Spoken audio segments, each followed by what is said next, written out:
Hi guys, welcome back to carbuyer.com.sg. Today we're looking at a Skoda that might make you change the way you think about Skodas. It's the new small SUV from the Czech manufacturer, the Kamiq.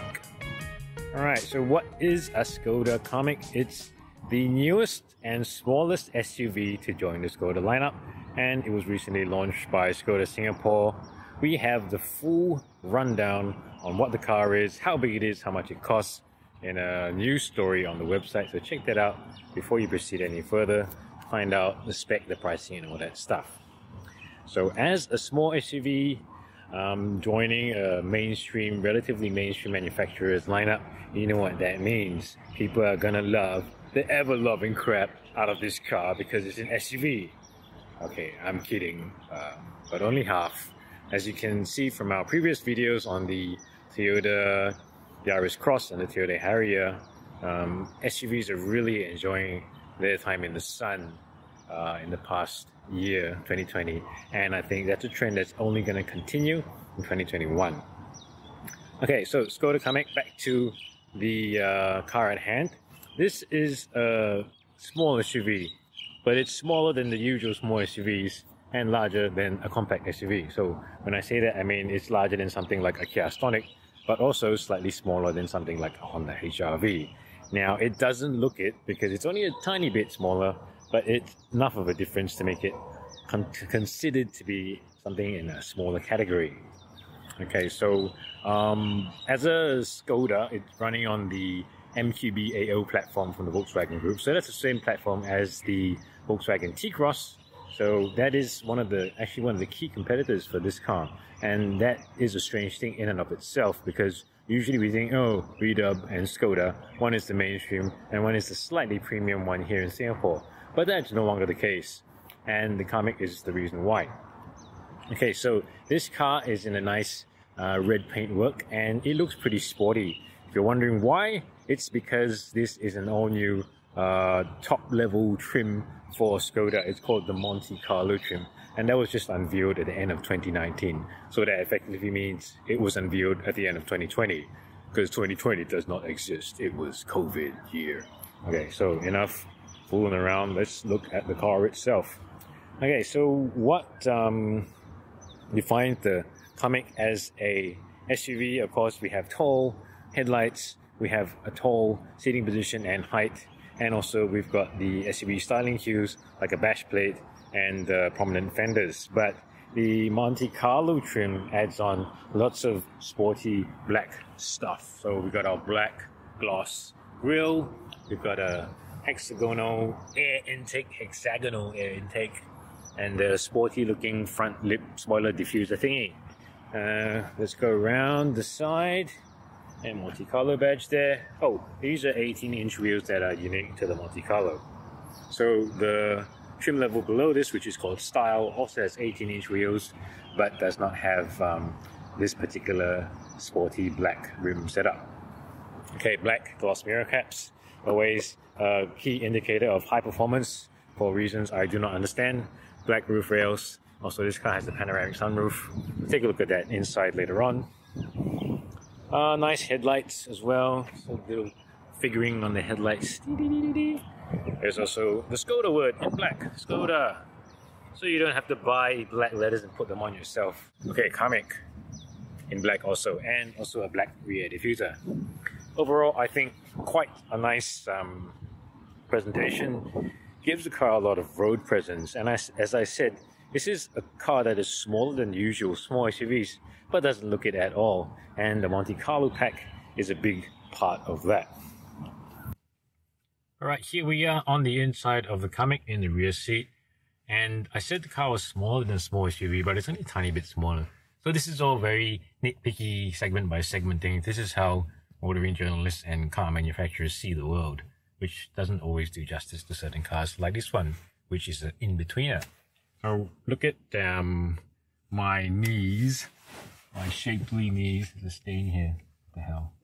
Anyway, I have quite a bit of space. In typical carbuyer fashion, this is my seating position for the special person, and I actually have quite a lot of space. So small SUV, but does not feel small at all. And Adding to that is the fact that there is a panoramic sunroof. That's pretty cool. Meow. Oh, it's a very, very wide view. Very airy feel. Okay, so let us check out the headroom. A little bit of a dig in here, and you know, panoramic sunroofs tend to eat into headroom a bit because they need space for the rail to go in and all that. So engineering requirements. But editor of Car Buyer Lionel was sitting in the back of this car previously, and he's a lot taller than I am, so he had no problems there. So I think normal people shouldn't have any problems either. Okay, I'm gonna sit in the middle.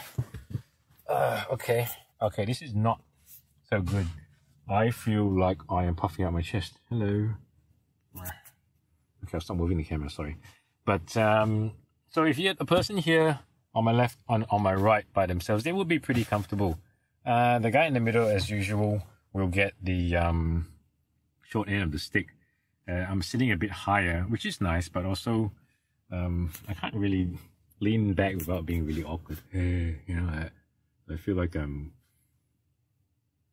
on a plate facing the sun. I don't know. Anyway, so the middle seat isn't very comfortable, but this is pretty much typical of most small/compact cars, right?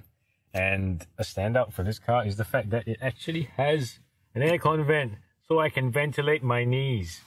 Or if I open my knees, I can ventilate what is between my knees, such as my pants. Okay, let's hop onto the front.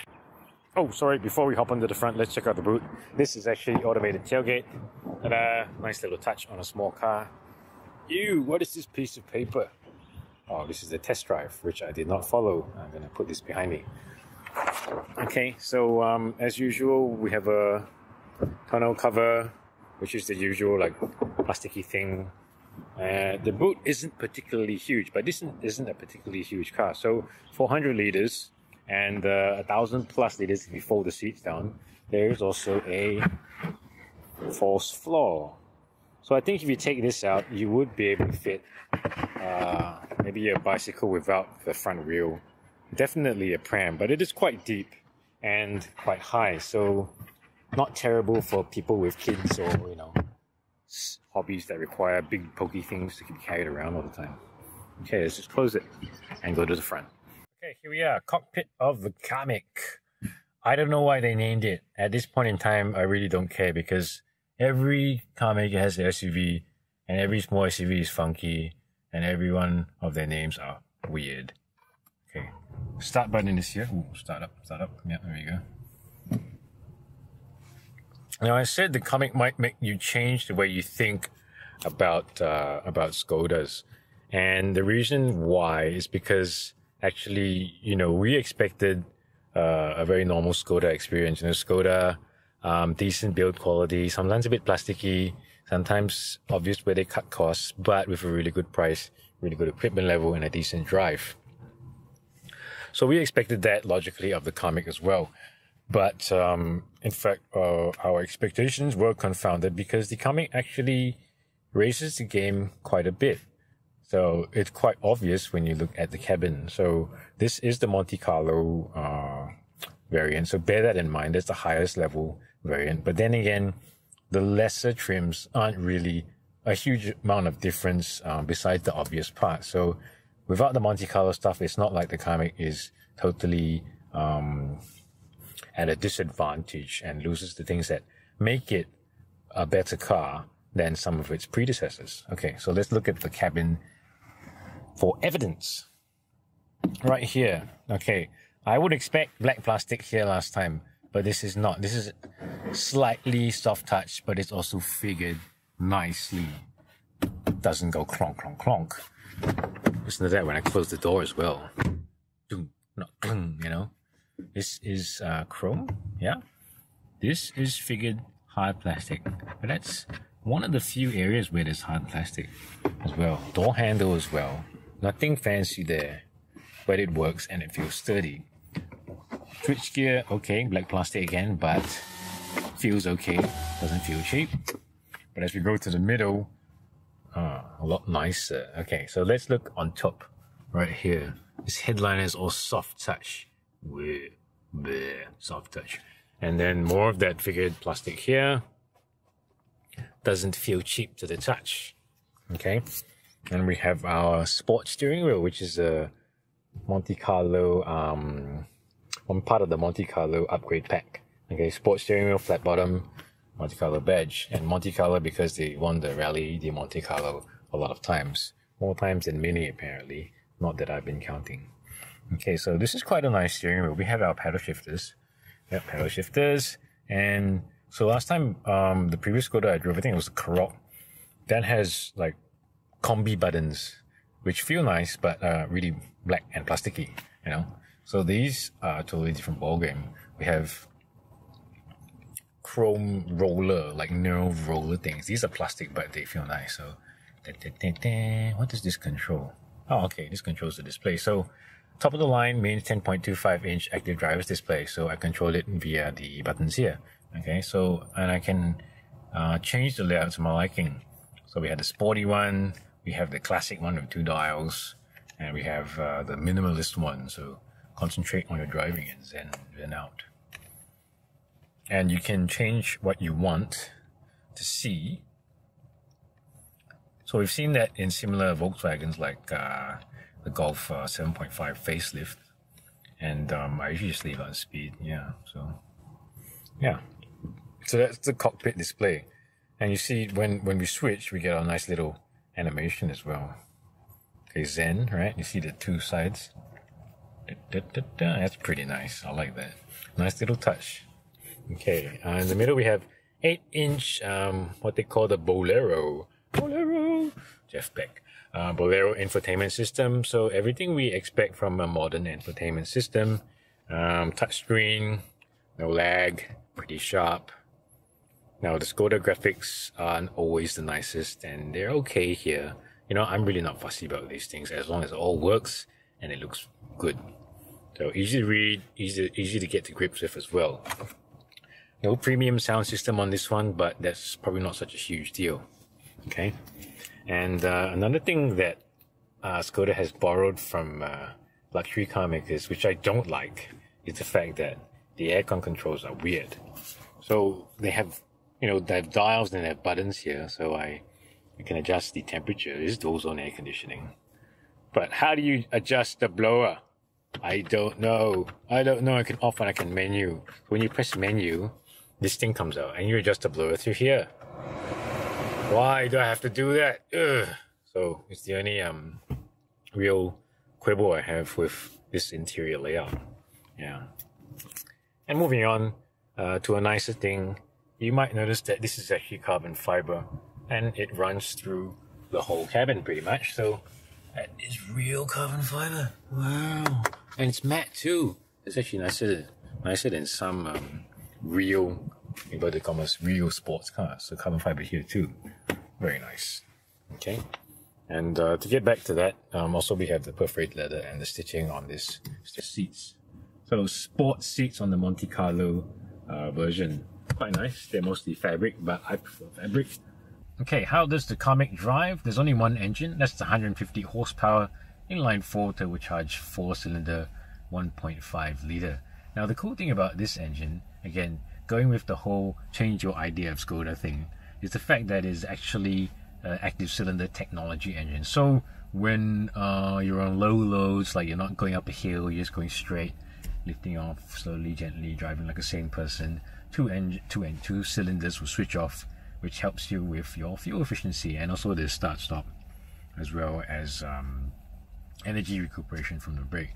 So that adds up to a more efficient car overall. And so far we've driven the Kamiq pretty, not a super far distance, but on the highway we easily got sub 5, and then around town around 6 to 7. So that is about on par with Volkswagen Golf Mark 7, which has, and you know, it also has the coasting and efficiency mode as well. So I think you could probably do better than mid 6s, 6.5 liters per 100 easily day-to-day driving. Even better if you go longer distances on the highway, and also you also have efficiency mode to help you there. But as a small SUV, you know, we expected it to behave in a certain way, you know, drive okay, easy to see out of, ride not so good, and refinement not so good. So the first two things, yes, the car is easy to see out of. The vision is quite good, unimpeded. A-pillars a little bit thick, closer towards the mirrors, but not super jarring or anything. It was very easy to drive. It's a small car, you know, you don't really have to think about where you need to put it and all that. So the 150 horsepower engine, pretty good torque, 7-speed dual clutch gearbox, shifts up and down really quickly. A little bit of a stumble here and there, but I think that's because this car has only done about 500-ish kilometers when we were driving it. So I expect that to get better in future. But what impressed us also was the neat handling.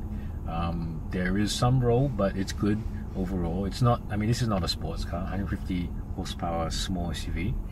And I think where the Kamiq really scores points is the ride and the refinement. And you know, typical small SUV ride, jiggly, okay on the big stuff. You know, you don't feel like you're having your teeth out or anything. But the Kamiq feels a little bit more composed than most small SUVs, and in fact I think it actually felt better than the Scala as well as the T-Cross. It felt a bit more composed over the really rough stuff. You still go jung because this is not a expensive full of what do you call it, 100 kilos of sound insulation kind of Rolls Royce kind of car, but for a daily mainstream mid-small-ish SUV, it is quite good compared to others in the class. And also in terms of refinement, when we're going down the highway, there's not that much road noise, surprisingly. I expected it to have the, you know, that kind of tiring constant roar from the tires as well as the wind noise, but it wasn't so obvious in this car, so that's where it really scores points.